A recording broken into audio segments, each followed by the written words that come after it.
Bismillahirrahmanirrahim. Assalamualaikum warahmatullahi wabarakatuh. Waalaikumsalam warahmatullahi wabarakatuh. Halo Sobat Muhajirin, selamat datang di Muhajirin Podcast edisi Ramadan, berbagi inspirasi dalam cahaya kebaikan. Sebelumnya, saya Muhammad Irwan Fauzi Maulid akan memandu podcast pada episode kali ini.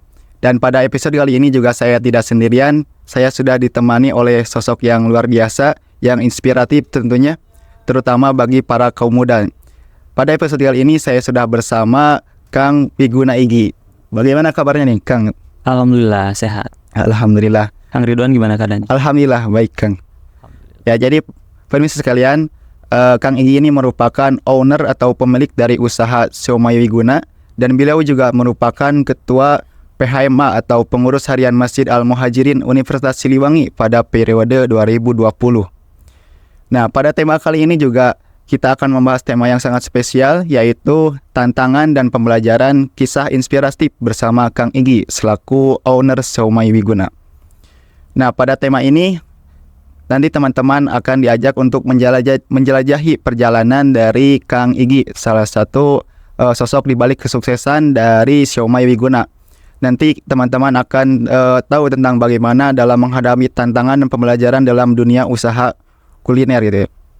Yang pastinya ini akan sangat bermanfaat bagi teman-teman sekalian yang bergelut di bidang bisnis, dan juga bagi siapapun yang ingin belajar dari pengalaman seorang wirausaha yang berbakat dan gigih seperti Kang Igi. Dan untuk lebih jelasnya di sini kami dari panitia sudah menyiapkan beberapa pertanyaan. Sebelumnya, Kang Igi sudah siap? Siap. Ya baik, Kang Igi, dalam sebuah bisnis gitu ya, tentunya pasti ada sebuah yang namanya proses gitu ya, perjalanan. Nah, dalam Siomay Wiguna tentunya, dalam Siomay Wiguna juga pastinya ada titik nol dan juga sampai sekarang yang sudah membuka beberapa outlet gitu ya. Nah, di sini pertanyaannya itu bagaimana sih perjalanan Kang Igi dalam memulai bisnis Siomay Wiguna, dan apa yang menginspirasi Kang Igi untuk terjun ke dunia wirausaha kuliner? Oke, terima kasih atas pertanyaannya. Sebelumnya, Assalamualaikum warahmatullahi wabarakatuh. Waalaikumsalam warahmatullahi wabarakatuh. Bismillah, wassalatu wassalamu ala rasulillah, wa ala alihi wa sahbihi man walah, wa la hawla wa la quwwata illa billah. Terima kasih atas pertanyaannya berkaitan tentang perjalanan. Saya mengawali bisnis ini dari 2019.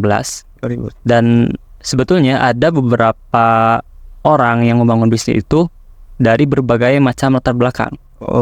Satu, ada yang berdasarkan kebutuhan. Bahasa Sundana kapisak gitu ya.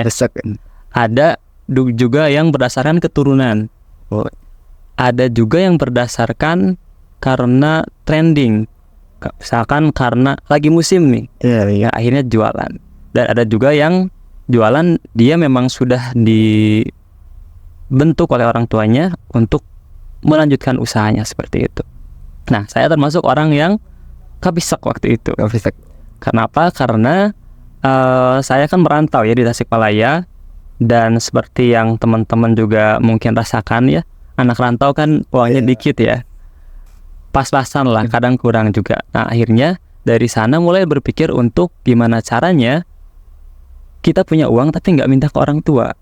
Karena selama saya kuliah, jujur minta ke orang tua tuh malu ya, malu dan ada gengsi juga. Akhirnya mulailah berpikir untuk memulai usaha. Tapi balik lagi, kita kan mau usaha modal ya. Dan waktu itu modalnya adalah dari uang pribadi, dikumpulin. Yang pertama itu saya jualan buku tanpa ilmu itu. Pure nekat. Beli buku banyak terus dijual. Awalnya laku. Untung mungkin beberapa puluh ribu akhirnya. Yang kedua, karena sudah pede, belilah sekian ratus ribu buku. Akhirnya gak tahu cara jual, dan sampai sekarang bukunya ada di rumah jadi koleksi perpustakaan pribadi gitu. Judul bukunya apa ya? Bukunya kebanyakan tentang keagamaan sama parenting dan tentang pengajaran. Nah, setelah itu akhirnya saya mencoba berbagai jenis bisnis lagi. Salah satunya adalah jualan kopi dan jualan suplemen waktu itu. Sama, hanya mengandalkan yang selanjutnya, yang kedua tuh mengandalkan trending. Waktu itu kan lagi musim film filosofi kopi ya. Itu kan kopi lagi naik-naiknya tuh. Akhirnya saya jualan bubuk kopi.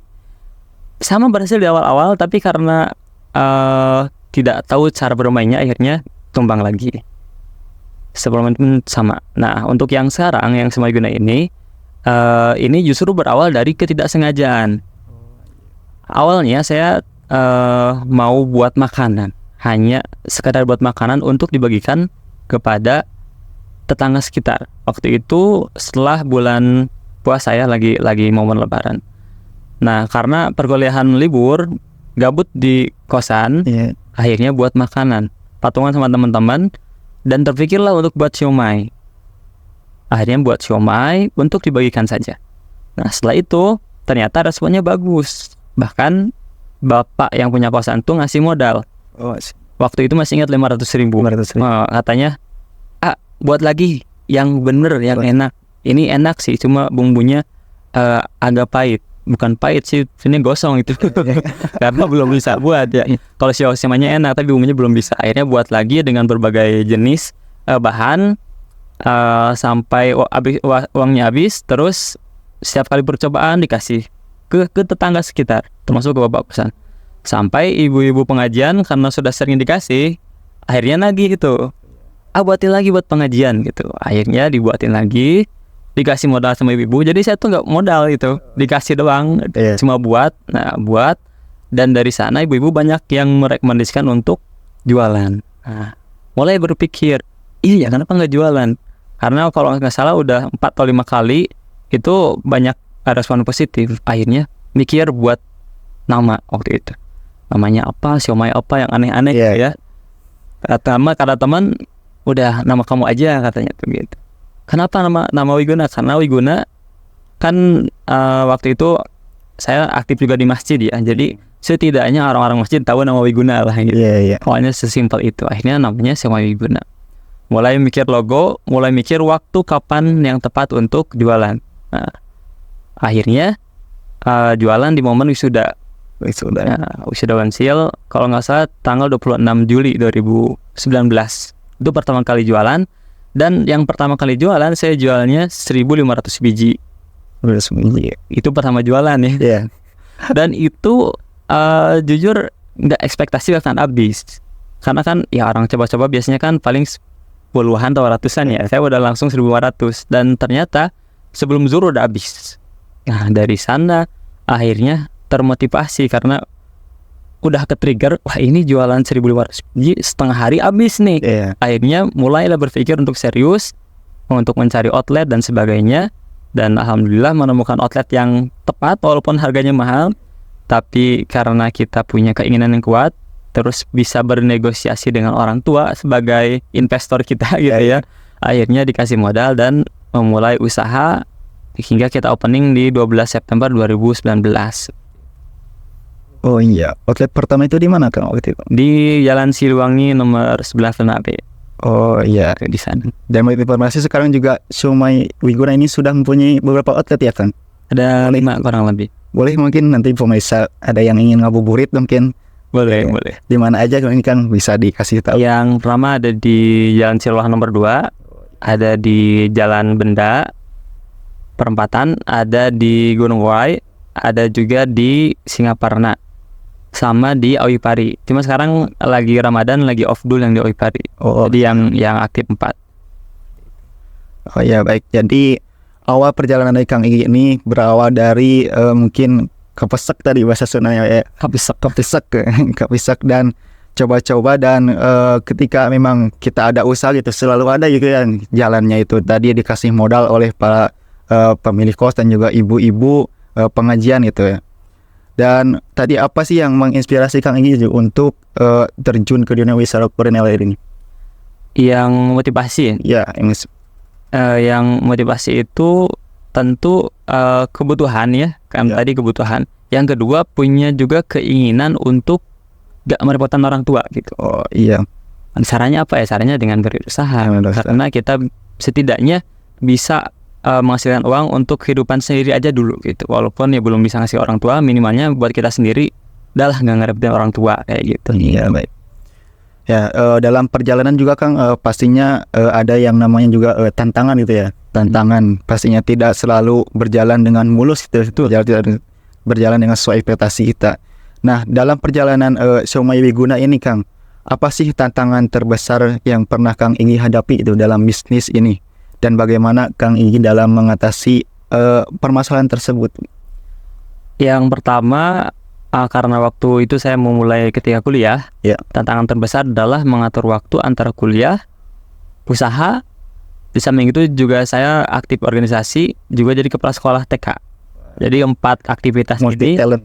yang cukup menjadi tantangan besar, karena di otak tuh ada 4 pikiran nih yang paling besar ya amanahnya.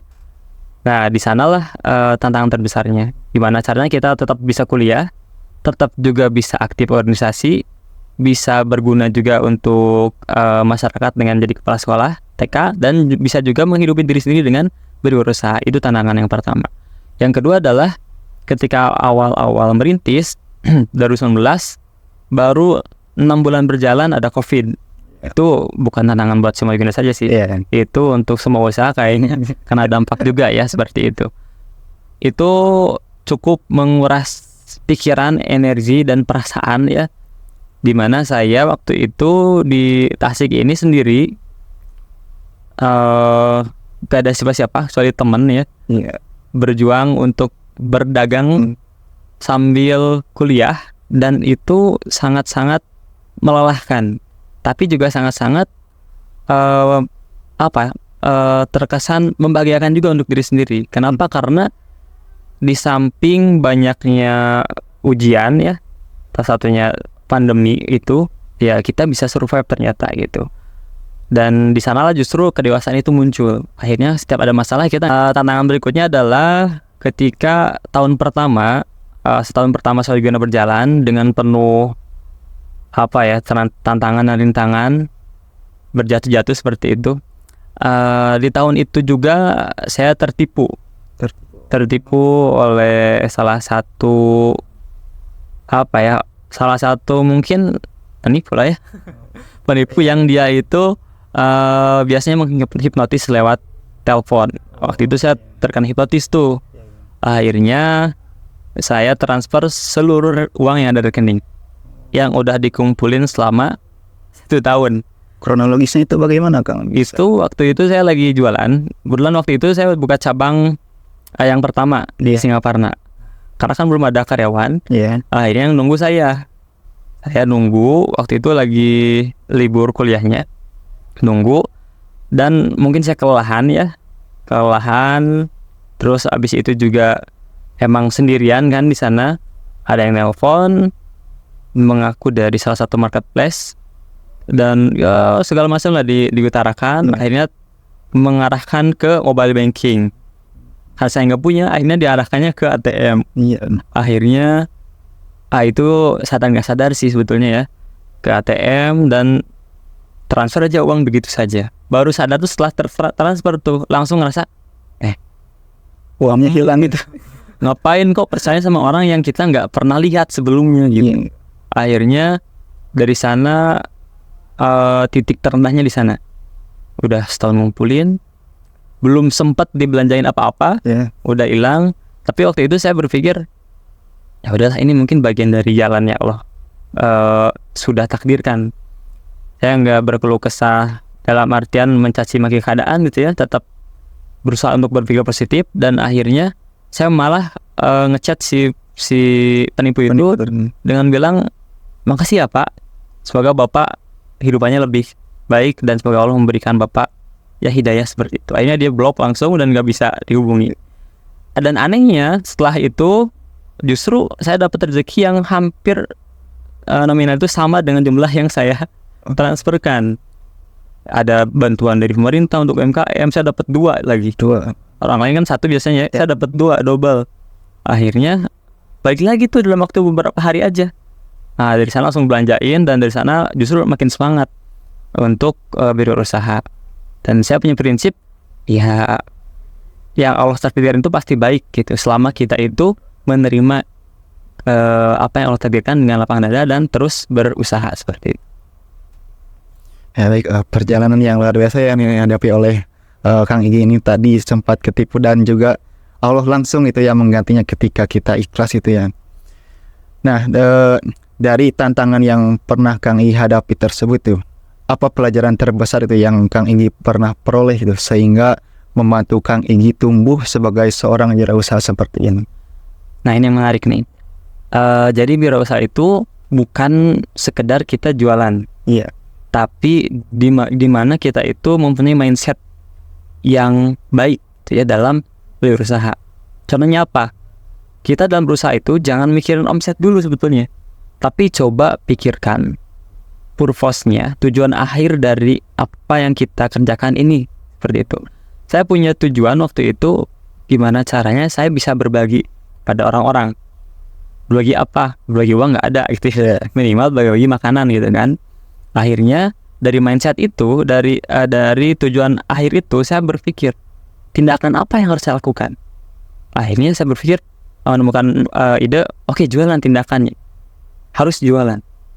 Akhirnya mulai jualan, dan jualan itu tidak sekedar tindakan yang sekali, 2 kali dilakukan, tapi berkali-kali, konsisten.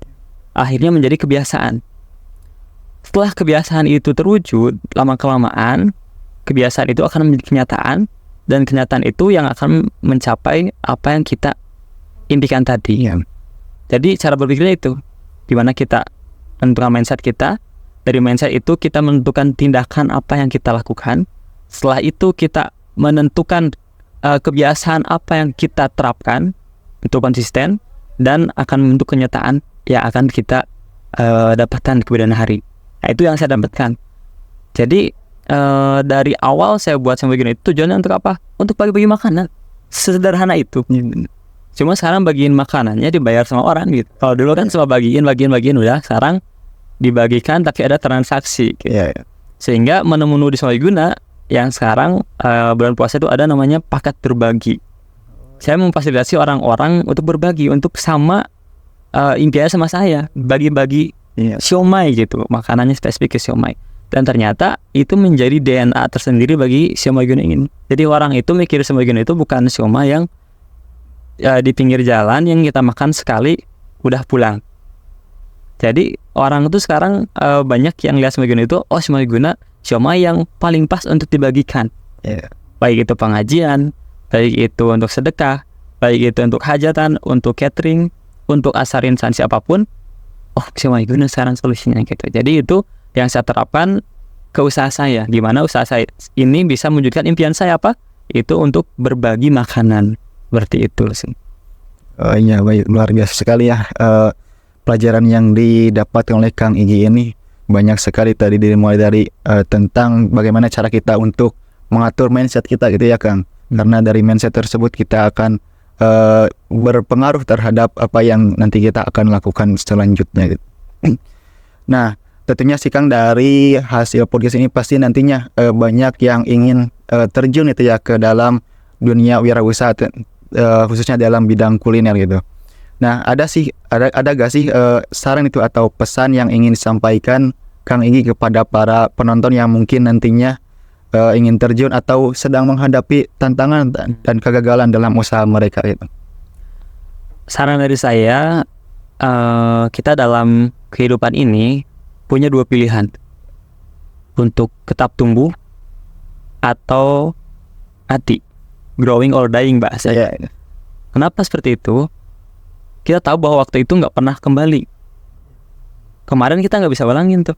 Kemarin ada peluang untuk buka usaha misalkan, kita tinggalin, hari ini belum tentu ada peluang itu. Kemarin ada tawaran misalkan untuk kerja, untuk mengisi sebuah pos di suatu pekerjaan, kita nggak terima kemarin, belum tentu itu akan datang lagi. Jadi yang pertama adalah harus menghargai waktu. Kenapa? Karena kita punya modalnya waktu aja, gitu ya. Kalau kita dengan modal yang Allah berikan ini nggak bisa memanfaatkan, dengan modal apapun kita nggak akan bisa untuk berjuang. Pilihannya growing atau dying, itu yang pertama.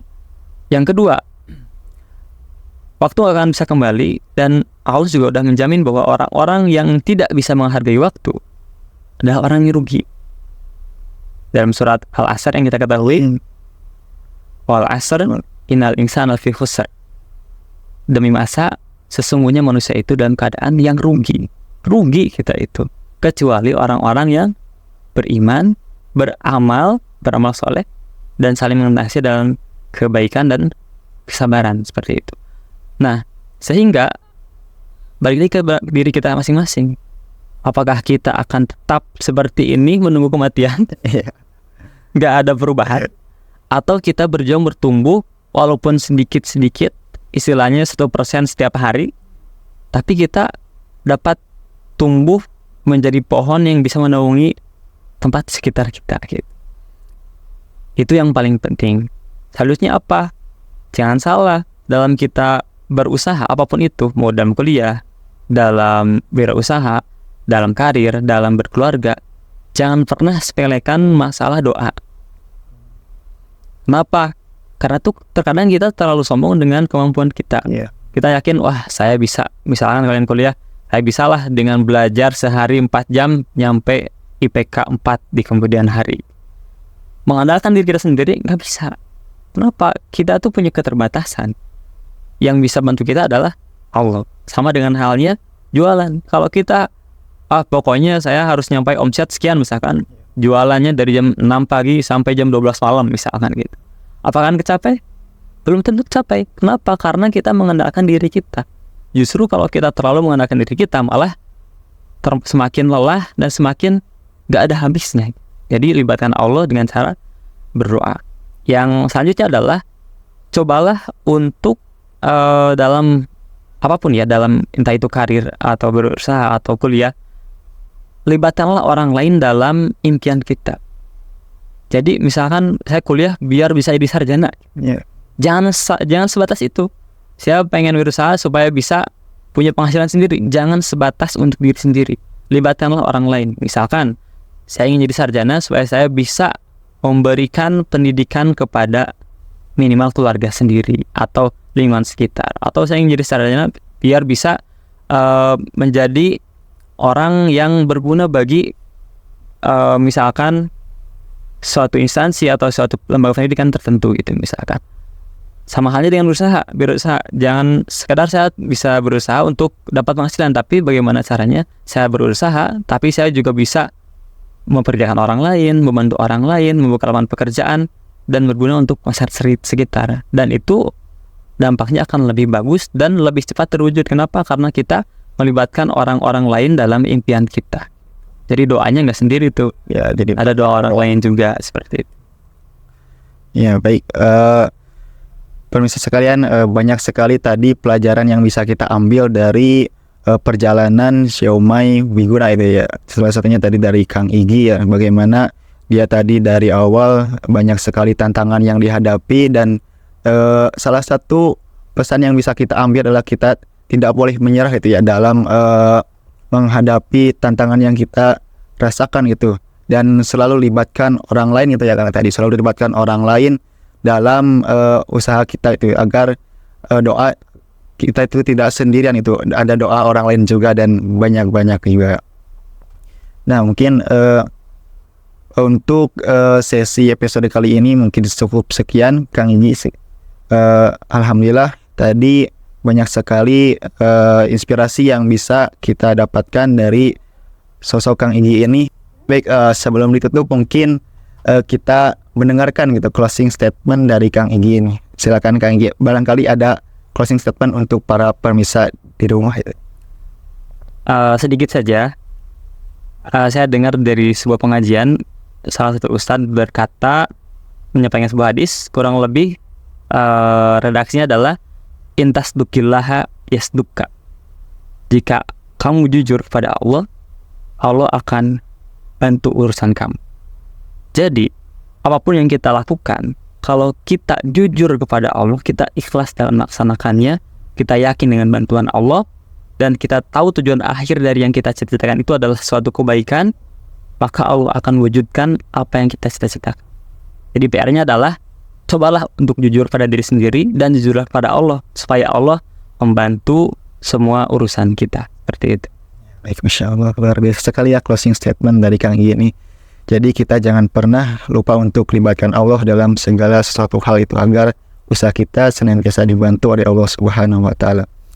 Nah, mungkin pemirsa sekalian, untuk episode kali ini dicukupkan sekian. Mudah-mudahan ada manfaatnya bagi pemirsa sekalian dan menjadi motivasi gitu bagi kita semua untuk bisa khususnya bisa berusaha dalam bidang kuliner ataupun yang lainnya gitu ya. Dan untuk kita bisa tentunya membahagiakan kedua orang tua kita. Nah, mungkin untuk episode kali ini dicukupkan sekian. Sampai jumpa di episode selanjutnya. Saya Muhammad Ridwan Fauzi Maulin selaku moderator pada Muhajirin Podcast kali ini. Pamit undur diri. Wassalamualaikum warahmatullahi wabarakatuh. Waalaikumsalam.